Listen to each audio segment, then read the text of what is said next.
तो hello friends, welcome to my YouTube channel Tark. तो friends, मैंने ये यूनिट 3 की भी वीडियो आ चुकी है, प्रोजेक्ट मैनेजमेंट एंड एंटरप्रेन्योरशिप की। तो अगर आपने यूनिट 1 और यूनिट 2 की वीडियो नहीं देखी है तो आप प्लेलिस्ट में जाकर या चैनल के अंदर जाकर देख सकते हैं।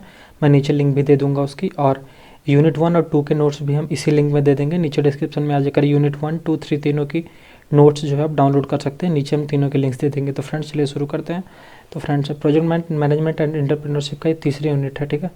और अगर आपने अभी तक हमारे चैनल को नहीं सब्सक्राइब किया तो सब्सक्राइब कर लीजिए, ताकि आगे आने वाली वीडियोस की नोटिफिकेशन आपको मिलती रहे। तो ठीक है फ्रेंड्स, तो ये प्रोजेक्ट मैनेजमेंट क्या बेसिकली क्या होता है? प्रोजेक्ट मैनेजमेंट, इसमें हमें प्रोजेक्ट को मैनेज करने के बारे में बताया जाता है। Scientific way to planning, implementation, monitoring and controlling various aspects of project such as time, money. इसका मतलब हमारा जो प्रोजेक्ट है वो हम कैसे मैनेज करेंगे, इसका एक साइंटिफिक भी होता है प्रोजेक्ट मैनेजमेंट में। प्रोजेक्ट को कंट्रोल करना, उस पर एस्पेक्ट्स जिस मकसद से हम प्रोजेक्ट बना रहे हैं उसमें कितना कॉस्ट लगेगा, कितना मटेरियल लगेगा, रिसोर्सेज कितने लगेंगे, इसके बारे में पूरी प्लानिंग करके, शेड्यूल्स करके हम क्या होता है पूरे प्रोजेक्ट के बारे में डिस्कस करते हैं। तो प्रोजेक्ट मैनेजमेंट बेसिकली प्रोजेक्ट को मैनेज करने का काम करते हैं फ्रेंड्स। अब उसके बाद आते हैं कि फेजेस ऑफ प्रोजेक्ट मैनेजमेंट, इसमें कितने फेजेस होते हैं, ठीक है। तो फ्रेंड्स, इसमें लिए हमने ट्रिक भी बना दी है ताकि आपको जल्दी से याद हो जाए। प्रोजेक्ट मैनेजमेंट के बेसिकली फेजेस होते हैं, क्या होते हैं? स्टार्ट करना, ठीक है। पहले स्टार्ट करेंगे, फिर आइडेंटिफाई करेंगे, फॉर्मुलेशन, हम आपको सब समझा देंगे। पहले आप इसके स्टेप्स याद कर लीजिए। Phases of project management, project management में जो फेजेस हैं: start, identification, formulation, appraisal, selection, implementation, management. देखिए, स्टार्ट में पहले क्या होता है, कोई प्रोजेक्ट स्टार्ट होता है, ठीक है। जैसे मान लिया हम किसी प्रोजेक्ट के बारे में बनाना जब शुरू करेंगे तो हम पहले आइडेंटिफाई करेंगे कि हमें बनाना क्यों है, हमारी क्या नीड है, और वो कस्टमर तक कैसे पहुंचेगा। इन सब के बारे में पहले हम आइडेंटिफाई करेंगे कि एक्चुअल में हमें क्या प्रोडक्ट बनाना है, उसकी नीड्स क्या क्या है, सब देखेंगे। फार्मूलेशन में फिर उसको तैयार करेंगे कि उसके बारे में सोचेंगे कि अब हाँ, हमें फाइनली आइडेंटिफाई करके हाँ हम इस चीज़ पे प्रोडक्ट बना सकते हैं। उसके बाद क्या करेंगे? अप्रेजल। बेसिकली एनालिसिस होता है, हम एनालिसिस करेंगे कि हम हाँ चलो ठीक है, जैसे हमने 4-5 आइडियाज़ आए, हम किसी एक पे जिस पे हमें अब परफेक्ट लगेगा वर्क करने में, उस आइडिया पे एक अप्रेजल करके एनालिसिस करेंगे। बेसिकली एनालिसिस हम इसको कह सकते हैं। उसके बाद हम उसको सेलेक्ट करके फिर इंप्लीमेंट करेंगे, और उसके बाद जब प्रोडक्ट हमारा बनेगा तो उसको कैसे मैनेज करेंगे उसके बारे में सोचेंगे, ठीक है। इसको याद करने का ट्रिक क्या है? सिर्फ आसिम ये काम करेगा। एस सिलेक्शन, आइडेंटिफिकेशन, एफ से फॉर्मुलेशन, ए से क्या हो जाएगा यहाँ पे अप्रेजल, एस से सिलेक्शन, आई से इम्प्लीमेंटेशन, और एम से मैनेजमेंट। तो इसका ट्रिक क्या हो गया? सिर्फ आसिम ये काम करेगा, ठीक है। SIFASIM, ठीक है। ये ट्रिक हो गया फ्रेंड। अब आते हैं क्या होते हैं फेजेस एंड रिक्वायरमेंट्स, ठीक है। जो भी हमने फेजेस पढ़े हैं, क्वेश्चन आ जाता है कि सारे फेजेस और उसके रिक्वायरमेंट्स क्या क्या है उसके बारे में बताना। तो फेजेस में बेसिकली क्या करते हैं, हम फेज़ के बारे में डिस्कस करते हैं। पहला फेज़ होता है आइडेंटिफिकेशन। इसमें देखो हमने इसे इजी वे में लिख दिया, देखो और परखो कि हमें क्या चाहिए। Selection of project after sound scanning of the environment of investment opportunity. इसमें बेसिकली देखते हैं कि हाँ प्रोजेक्ट की हम साउंड स्कैनिंग करते हैं, उसके बाद जांचते परखते हैं, और इन्वायरमेंट के हिसाब से हम अपॉर्चुनिटी देखते हैं कि इन्वायरमेंट कैसा है, हमें इसमें इन्वेस्ट करना चाहिए कि नहीं। इन सारी चीज़ों के देखने के बाद ही हम उसको क्या कर सकते हैं, आइडेंटिफिकेशन करते हैं, ठीक है। इसमें आइडेंटिफिकेशन है। फॉर्मुलेशन में क्या करते हैं? प्रिपेयर ऑफ फिजिबिलिटी स्टडी, हम चेक करते हैं। जैसे हम लोग सॉफ्टवेयर टेस्टिंग या सॉफ्टवेयर इंजीनियरिंग में फिजिबिलिटी स्टडी पढ़ाए थे। फिजिबिलिटी स्टडी में बेसिकली होता है कि हम देखते हैं फिजिबल है कि नहीं, ये प्रोडक्ट बन सकता है, ठीक है। प्रोजेक्ट आइडिया पे क्या करते हैं, डिस्कस करते हैं। प्रोजेक्ट आइडिया जो है उसको हम किस में चेंज कर सकते हैं? Concrete project by analysis of important parameter. हम उसको प्रोजेक्ट में बाकायदा चेंज करते हैं, इंपॉर्टेंट पैरामीटर को क्या करके एनालिसिस करके, ठीक है। अब उसके बाद क्या आते हैं? अप्रेजल। अप्रेजल में क्या करते हैं? Appraisal is the market technology and also evaluation of it. Appraisal में बेसिकली होता है मार्केट टेक्नोलॉजी पे हम देखते हैं कि हम एनालिसिस करते हैं कि मार्केट में ये टेक्नोलॉजी फिजिबल है नहीं, या बन सकता है प्रोडक्ट नहीं, या इस प्रोडक्ट की फ्यूचर में क्या डिमांड है, इन सब के बारे में हम अप्रेजल में डिस्कस करते हैं। सिलेक्शन में क्या करते हैं? प्रोजेक्ट सिलेक्ट करते हैं basic of objective and Constance, उसके कॉन्स्टेंस और ऑब्जेक्टिव के बीच में हमारा मकसद क्या है उसके बीच में हम प्रोजेक्ट सिलेक्ट कर लेते हैं। अब आते हैं इंप्लीमेंटेशन में। जैसा कि हम पीछे डिस्कस कर चुके हैं, इंप्लीमेंटेशन में उस प्रोजेक्ट को फिर कंप्लीट करते हैं। अलाउड रिसोर्सेज के अलावा जो हमें रिसोर्सेज मिले उस सबसे उस प्रोजेक्ट को फिलफिल करते हैं। और मैनेज क्या कर सकते हैं? Operation of enterprise with maximum of return, maximize of return, extremely sorry friend, maximization of return. मतलब क्या होता है? ऑपरेशन ऑफ एंटरप्राइज हम डिस्कस करते हैं उसके बारे में कि जो हम जिस तरह प्रोडक्ट बना सकते हैं कैसे करें कि हमें रिटर्न जो है मैक्सिमाइज, ज़्यादा से ज़्यादा हमें रिटर्न मिले और आउटपुट में बढ़िया। भाई किसी प्रोडक्ट की बेसिक नीड ही यही होती है कि हमारे प्रोडक्ट के साथ आउटपुट बढ़िया मिले। आप क्या करते हैं, क्या डिस्कस कर लेते हैं importance of project management. Project management की भाई इंपॉर्टेंस क्या है, ठीक है। तो पहले क्या करते हैं, इसमें करते हैं clear project planning and process. इससे क्या हो जाता है, हमें प्रोजेक्ट का प्लान क्लियर हो जाता है, ठीक है। This is important function to avoid confusion. हमें कन्फ्यूजन नहीं रहेगी भाई, प्रोजेक्ट मैनेज करने में हमें कन्फ्यूजन नहीं होना चाहिए कि पर्टिकुलर प्रोजेक्ट में काम करना है तो हम प्रोजेक्ट मैनेज में हमें क्लियर प्लान मिल जाता है और प्रोसेस मिल जाता है। स्टेबलाइज प्लान एंड शेड्यूल, हम प्लान और शेड्यूल करते हैं। देखिए हमने हिंदी में लिख दी, ईजी में लिख दिया है, प्रोजेक्ट का प्लान करना और शेड्यूलिंग करना, ठीक है। स्टेबलाइज प्लान और शेड्यूल, फिर क्या होता है टीम वर्क, एक साथ काम करो, ठीक है, टीम के साथ काम करो। इसलिए हमने हिंदी में लिख दिया ताकि आप जो रिवाइज करें तो क्विक रिवाइज हो जाए। और नोट्स आपको सब लिंक डिस्क्रिप्शन में मिल जाएगा, ठीक है, आप लोग जाके देख लीजिएगा, ठीक है, चेकआउट कर लीजिएगा। और वीडियो कैसे लगी आप कमेंट करके जरूर बताएगा, ठीक है। टीम वर्क में क्या होता है, फॉर शेयरिंग, इससे क्या होता है टीम वर्क में हम क्या करते हैं, sharing knowledge and skill. Team work basically आप सब समझते हैं, इसमें इंस्पायर्ड टीम मेंबर, ये क्या होता है कि स्किल्स के शेयर करके, जैसे मुझे ये पार्ट आता है, मुझे ये पार्ट आता है, तो सब मिलकर इस काम को कर लेता है, ठीक है। टू मैक्सिमाइज रिसोर्सेज, रिसोर्स जो भी हमें रिसोर्स मिले उसके कितने ज़्यादा से हम यूटिलाइज कर सकते हैं, कंप्लीट यूटिलाइजेशन होना चाहिए रिसोर्सेज का, ठीक है।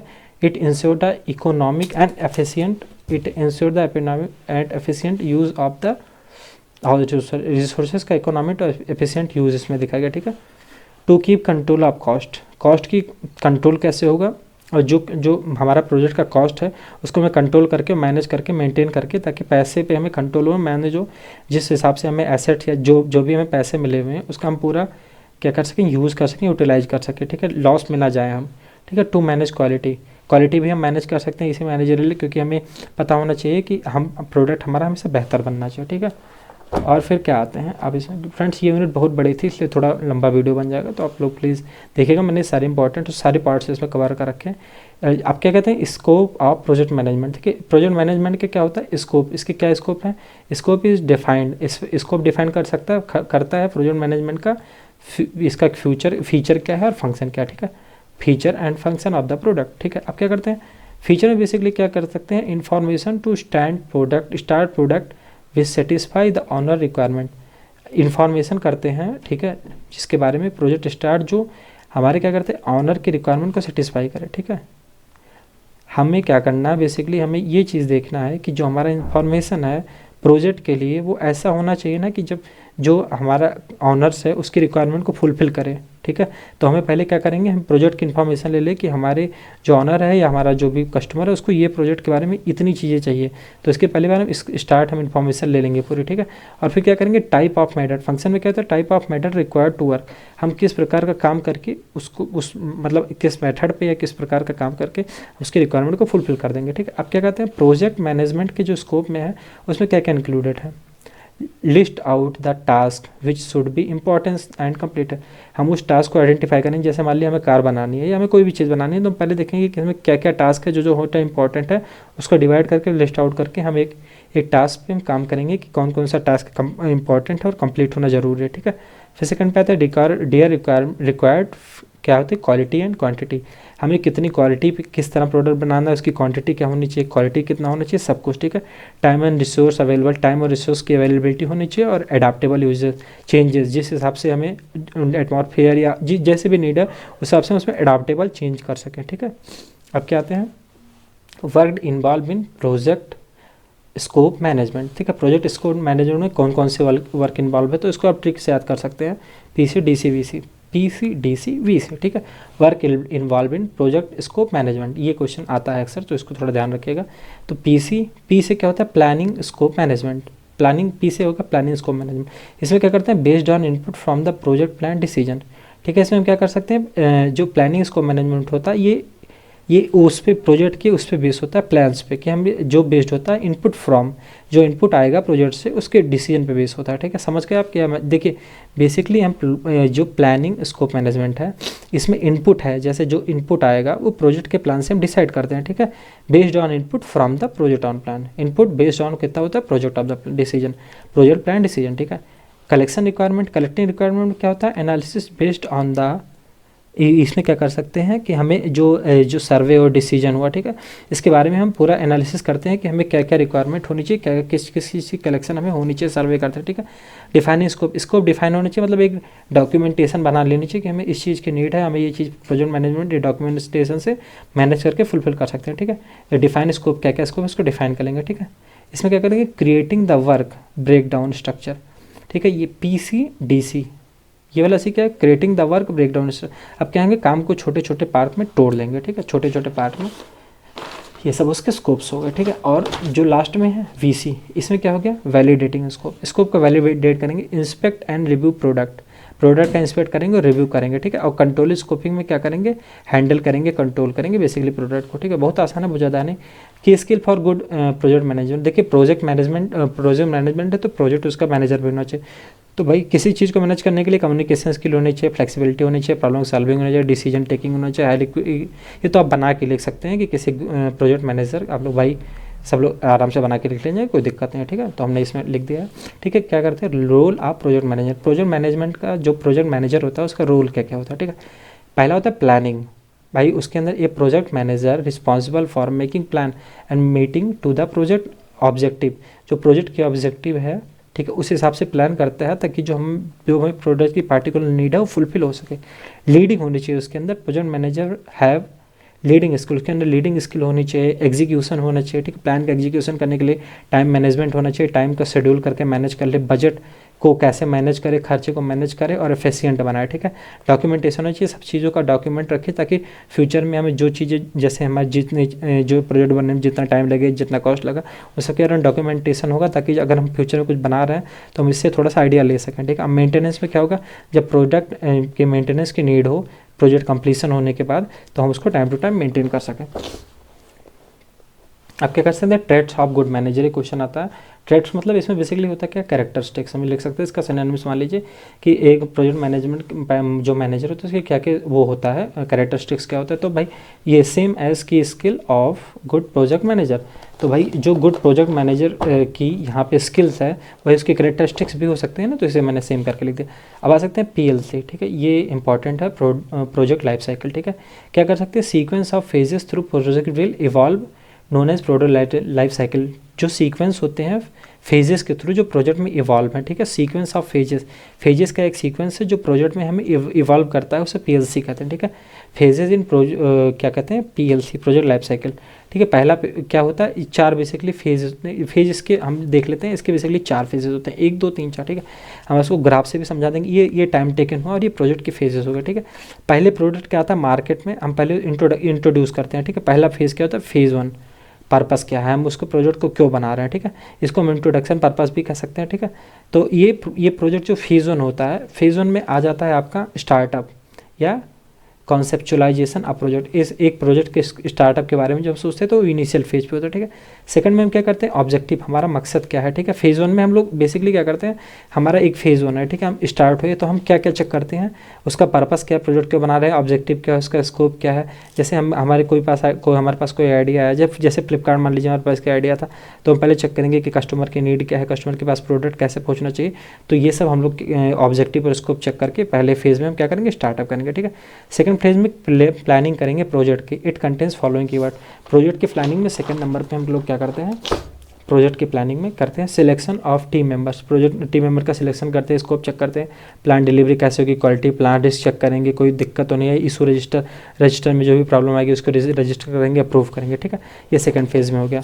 ये फर्स्ट फेज़ आपने देख लिया और ये सेकंड फेज़ देख लिया। अब थर्ड फेज़ में आते हैं। थर्ड फेज़ में बेसिकली क्या होता है, एग्जीक्यूशन ऑफ प्रोजेक्ट। अब प्रोडक्ट आपका एग्जीक्यूट हो गया, प्रोडक्ट इज़ के डिलीवरेबल। अब प्रोडक्शन ऑफ के डिलीवरेबल्स, मतलब जो हमें डिलीवर करना है उसका अब हमने क्या है प्रोडक्शन कर लिया, ठीक है। अब हम क्या करते हैं, उसकी क्वालिटी मैनेज करते हैं, कॉस्ट मैनेज करते हैं, रिस्क मैनेज करते हैं, इशू रिजॉल्व करते हैं, जो प्रॉब्लम आई है उसको रिजॉल्व करते हैं, ठीक है।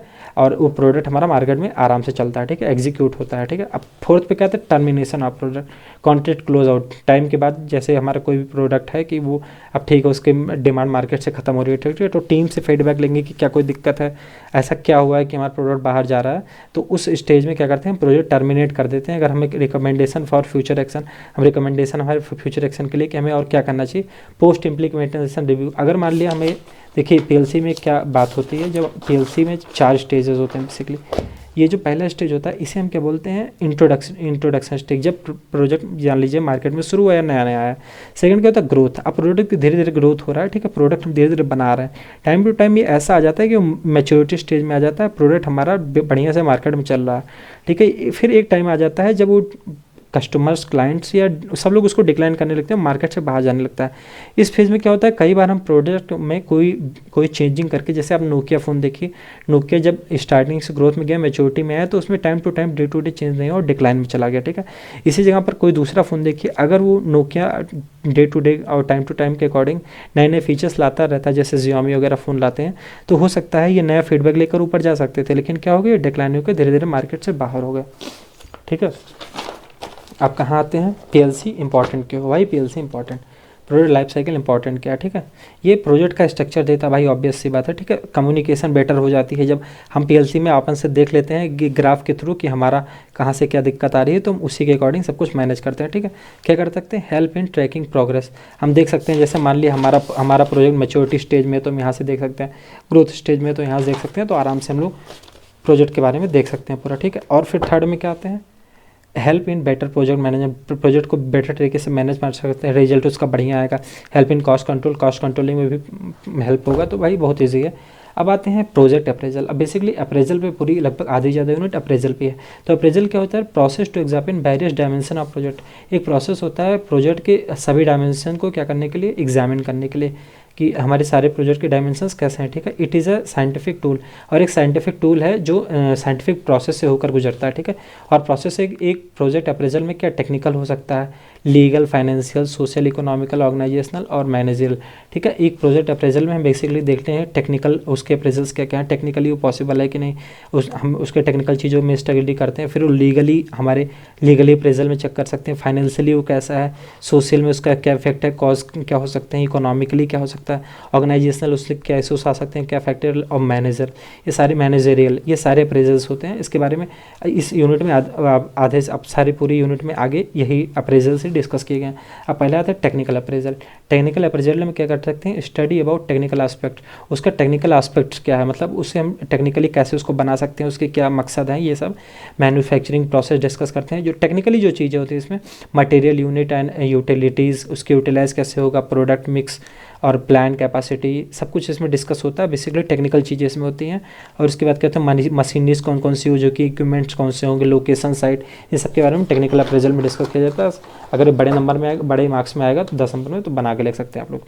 क्या कहते हैं, इन्वायरमेंटल अप्रेजल में क्या होते हैं, process to identify business opportunities depends upon environment that are risk and opportunities. Risk और के अकॉर्डिंग, जैसे हम देखते हैं कि मार्केट का एनवायरनमेंट कैसा है, हमारे मार्केट में जो हमारा प्रोडक्ट हो फिजिबल है कि नहीं, हर प्रोडक्ट को कैसा रिस्पांस मिल रहा है, ठीक है, मार्केट वैल्यू के हिसाब से। अब स्टेजेस क्या होते हैं इन्वायरमेंटल अप्रेजल में, 3 स्टेजेस होते हैं, कई बार एग्जाम में आ जाता है, तो उसको भी देख लीजिएगा। पहले स्टेज क्या होता है, जो फैक्टर इफेक्ट करता है इन्वायरमेंट अप्रेजल को। दूसरा आइडेंटिफाई करते हैं फैक्टर को। तीसरा स्ट्रक्चर बनाते हैं उसका, ठीक है। पहले में क्या करेंगे, हम चेक करेंगे कौन कौन सा फैक्टर जो इफेक्ट कर रहा है इन्वायरमेंट अप्रेजल को। दूसरे में आइडेंटिफाई करेंगे और तीसरे में स्ट्रक्चर बनाएंगे, ठीक है। तो इसमें क्या करते हैं, फैक्टर इफेक्टिंग, इसमें क्या करते हैं, factor relating to the environment, factor relating to organisation, factor relating to strategies. इन तीनों चीज़ों पे डिस्कस कर सकते हैं कि कौन कौन से फैक्टर हैं जो इन्वायरमेंट, ऑर्गेनाइजेशन और स्ट्रेटेजीज से रिलेटेड है, जो हमारे प्रोडक्ट को इफेक्ट डालेंगे, ठीक है। सेकंड में आइडेंटिफिकेशन ऑफ इन्वायरमेंट फैक्टर, इसमें एनवायरनमेंट फैक्टर का आइडेंटिफिकेशन कर सकते हैं, किस हिसाब से कौन कौन सी दिक्कत आ सकती है हमारी, जैसे हमारे प्रोडक्ट का एनवायरनमेंट के हिसाब से हमें क्या दिक्कत आ सकती है। मान लिया कोई क्रिटिकल सिचुएशन आ जाए, क्रिटिकल इशू आ जाए, हाई प्रायोरिटी इशू आ जाए, कोई लो प्रायोरिटी इशू आ जाए, भाई जो हाई प्रायोरिटी इशू आ गई उसे हमें तुरंत सॉल्व करना पड़ेगा, नहीं बड़ी प्रॉब्लम आ जाएगी। और थर्ड पे आ सकते हैं स्ट्रक्चरिंग इन इन्वायरमेंटल अप्रेजल, इसमें क्या करेंगे, इसमें स्ट्रक्चर बना लेंगे, ठीक है। क्या करेंगे, स्ट्रक्चर ऑफ इन्वायरमेंट अप्रेजल का हम पूरा स्ट्रक्चर बना लेंगे, और उसमें स्टेजेस के अकॉर्डिंग कि हाँ हमें इस जगह पे ये दिक्कत आ रही है, इस इन्वायरमेंट में हमें ये प्रॉब्लम आ रही है, हमें सॉल्व करना है, ठीक है। अब आते हैं इसके इंपॉर्टेंस क्यों है, तो आइडेंटिफाई ऑफ स्ट्रेंथ, हमें प्रोडक्ट की स्ट्रेंथ पता लगेगी, वीकनेस पता लगेगी, एंड अपॉर्चुनिटीज़ क्या क्या हैं, थ्रेट्स क्या हैं, कि प्रोजेक्ट के बारे में सब पता लग जाएगा। और ऑप्टिमम यूजेस ऑफ रिसोर्सेज का हम ज़्यादा यूज़ कर सकते हैं। उसके बाद क्या कर सकते हैं, सर्वाइवल एंड ग्रोथ, प्रोडक्ट का ग्रोथ कर सकते हैं। To plan long term strategy भी बना सकते हैं, भाई हमें प्रॉब्लम पता चलेगी तो सोल्यूशन भी पता चलेगा। अब क्या आते हैं मार्केट अप्रेजल। मार्केट अप्रेजल में क्या होता है, जैसे हमारा प्रोडक्ट बन जाएगा तो हमें मार्केट में कैसे लॉन्च करना है, प्रोडक्ट कस्टमर तक कैसे पहुंचेगा, ये सब हम देखते हैं। प्रमोशन, जैसे हम प्रोडक्ट का प्रमोशन, जैसे मूवी कोई आती है तो उसका प्रमोशन होता है ना, सेम वैसे हमने प्रोडक्ट या जो है सर्विस का कैसे प्रमोशन कर सकते हैं, ठीक है। Main purpose to introduce the market, ये बेसिकली प्रोडक्ट क्या है, प्रोडक्ट हमें मार्केट में इंट्रोड्यूस करना होता है, ठीक है। ये किन किन सी चीज़ों से डील कर सकता है, प्राइसिंग, प्रोडक्ट का प्राइस क्या है, डिमांड क्या है, सप्लाई कैसे होगी, इन सब चीज़ों पे डिस्कस करेंगे। और मार्केट एनालिसिस जो हम करेंगे, मार्केट की हमें एनालिसिस भी करनी पड़ेगी ना, वो क्या होगा, मार्केट एनालिसिस, वो अपॉर्चुनिटी देखेगा हमें किस चीज़ पे हमें ज़्यादा फोकस करना है, कौन कौन सी दिक्कत मार्केट में आ रही है इस समय, मार्केट की क्या क्या अपॉर्चुनिटीज़ है, करंट ट्रेंड क्या है, ये सब देखेंगे। Planning the process of marketing जो है, प्लानिंग करेंगे प्रोसेस ऑफ मार्केटिंग, और organization of the marketing process पूरा ऑर्गेनाइज करेंगे कि कैसे होगा, ठीक है फ्रेंड्स। अब फिर आते हैं objective and scope of market research. Market research का ऑब्जेक्टिव, भाई ऑब्जेक्टिव मतलब मकसद, उद्देश्य हो सकता है, कह सकते हैं। तो हमें बेसिकली मार्केट, हम क्या कर रहे हैं, हम यही तो डिसाइड कर रहे हैं कि हमारा कस्टमर कौन है, वो क्या चाहता है, where and who is the customer, customer कौन है और उसे क्या चाहिए और कहाँ पे है, ठीक है। Market research analyse distribution, economic trends and profitability. इसमें हम रिसर्च करते हैं कि हमारा डिस्ट्रीब्यूशन कैसा होगा, हमारा इकोनॉमिक ट्रेंड क्या है, हमारी प्रॉफिटेबिलिटी कितनी होगी। और मार्केट रिसर्च स्टडीज़ किस करता है, मार्केट पोटेंशियल पे, डिमांड पे, प्राइसिंग पे, बिजनेस पे, बेसिकली वही मार्केटिंग के बारे में पूरा बताया गया। और स्कोप में क्या आ जाता है, measure of market potential, market जिस चीज़ पे हम इन्वेस्ट करने जा रहे हैं, जिस टेक्नोलॉजी पे इन्वेस्ट करने जा रहे हैं, उसका मेज़र क्या है, उसका मार्केट की पोटेंशियल क्या है, उसको मेज़र करते हैं, ठीक है। शेयर को एनालाइज करते हैं, उसके बाद स्टडीज़ एंड बिजनेस ट्रेंड, उस बिजनेस ट्रेंड के बारे में स्टडी करते हैं। और क्या होता है, एडवर्टीजमेंट और इफेक्टिवनेस, मतलब एडवर्टाइज कैसे करेंगे, इफेक्टिव कैसे होगी, ठीक है, ये करेंगे। और प्लान एंड वेयर हाउस, जैसे हमारा प्लांट जो होगा, वेयर हाउस होगा, वो कहाँ लगाएंगे, सबके बारे में पूरा डिस्कस कर सकते हैं मार्केट रिसर्च में। अब क्या आते हैं, फोरकास्टिंग मेथड। फोरकास्टिंग मेथड क्या होता है, market survey of forecasting future sales and demand. ये क्या, ये मार्केटिंग सर्वे इस टाइप का भी आ सकता है, मार्केटिंग सर्वे ऑफ फोरकास्टिंग। इसमें बेसिकली होता है क्या, फोरकास्टिंग का मतलब क्या होता है, historical data as input to determine and predict the future output. मतलब जैसे हम लोग वेदर फोरकास्ट देखते होंगे, ठीक है, उसमें क्या करते हैं, आज का टेम्परेचर इतना है तो कल का इतना होगा, तो इसी प्रीवियस डाटा से हम प्रेडिक्ट करके नेक्स्ट करते हैं। तो क्या कर सकते हैं, हिस्टोरिकल डाटा से इनपुट लेकर फ्यूचर के आउटपुट को प्रेडिक्ट करना ही क्या होता है, फोरकास्टिंग होता है। तो मार्केट फोरकास्टिंग में क्या होगा, फोरकास्टिंग के मेथड्स क्या होते हैं, क्वालिटेटिव होता है, एक क्वांटिटेटिव होता है, ठीक है। इसमें क्वालिटेटिव में क्या करते हैं, जब हमें लंबी रेंज के लिए कोई, जैसे मान लिया साल भर के प्रोडक्शन के लिए हमें क्या क्या चाहिए, वो इस मेथड्स के करते हैं। और कम टाइम के लिए, शॉर्ट रेंज के लिए हम क्या कर सकते हैं, क्वांटिटेटिव कर सकते हैं, ठीक है। क्वालिटेटिव में डेल्फी मेथड्स, देखिए इस स्किप कर सकते हैं, आप लोग पढ़ भी सकते हैं क्योंकि ये थोड़ा लेंथी है और थोड़ा टेक्निकल है, तो आप लोग जैसा ठीक समझें। सेल्स फोर्स कंपोजिट, उसके बाद कस्टमर पैनल सर्वे, कंज्यूमर पैनल सर्वे और सिनेरियो राइटिंग, ठीक है। और क्वांटिटेटिव में क्या होता है, टाइम सीरीज, कैजुअल, स्मूथिंग और ट्रेंड प्रोटेक्शन। इस टाइम सीरीज़ के भी दो पार्ट हैं, स्मूथिंग और ट्रेंड प्रोटेक्शन, ठीक है। तो बेसिकली जो टेक्निक्स होते हैं for demand forecasting of product in commercial appraisal is given as, कुल ऐसे टेक्निक्स हैं जो क्या कर सकते हैं, कॉमर्शियल अप्रेजल के लिए दिए हुए हैं। पहला मूविंग एवरेज मेथड, इसमें एवरेज बेसिकली निकालते हैं मोस्ट रिसेंट डाटा का, most recent data N upon इसका एन करके पूरे का एवरेज निकालते हैं, ठीक है। वेटेज में क्या हो सकता है, बेसिकली वेटेज एनालिसिस करते हैं मंथ और वेटेज के अकॉर्डिंग, जैसे कुछ पर्टिकुलर वेट और मंथ होगा उसमें एनालिसिस करेंगे कि एग्जैक्ट क्या वैल्यू है ये। एक्सपोनेंशियल में क्या कर सकते हैं, स्पेशल केस होता है वेटेज एवरेज मेथड का, इसमें क्या कर सकते हैं, नेक्स्ट फॉरकास्ट जो होता है वो कैलकुलेट करते हैं, एवरेज जो वेटेज एवरेज मेथड होता है उसका भी एवरेज निकाल कर कैलकुलेट करते हैं। और फाइनल आ जाता है मैनेजरियल अप्रेजल। मैनेजरियल अप्रेजल में क्या कर सकते हैं, we use to find out whether management is capable to enough make to project successfully with considerable margin of product. हम इसमें ये फाइंड आउट करते हैं कि जो हमारा प्रोजेक्ट है वो मैनेजेबल है क्या नहीं, और वो कैपेबल है, इनफ कैपेबल है किस चीज़ के लिए, सक्सेसफुली, तो मार्केट भी मार्जिन को भी गेन कर रहा है, प्रॉफिट भी ले रहा है, ठीक है, ये चेक कर सकते हैं, उसको मैनेज कर सकते हैं, ठीक है। कैपेबिलिटी प्रोडक्ट की चेक करते हैं, ठीक है। और क्या कर सकते हैं, we analyze the performance of the top level of in unit. हम क्या कर सकते हैं, यूनिट के टॉप लेवल पे इसको एनालाइज कर सकते हैं कि हमारा प्रोडक्ट कैसा है, सही जा रहा है कि नहीं। बेसिकली मैनेज करने का काम है मैनेजरियल अप्रेजल में, ये भी एक इंपॉर्टेंट टॉपिक, ठीक है। आप क्या कर सकते हैं, qualities need to manager appraisal के लिए भाई इंटीग्रिटी होनी चाहिए, लीडरशिप क्वालिटी होनी चाहिए और टेक्निकल और फाइनेंशियल स्किल्स भी होनी चाहिए। तो फ्रेंड्स थैंक्स फॉर वाचिंग। आपको वीडियो कैसे लगी कमेंट करके जरूर बताइएगा और प्लीज़ लाइक कमेंट जरूर करिएगा, और अगर फ्रेंड्स वीडियो अच्छी लगी तो शेयर भी करिएगा। Thanks for watching.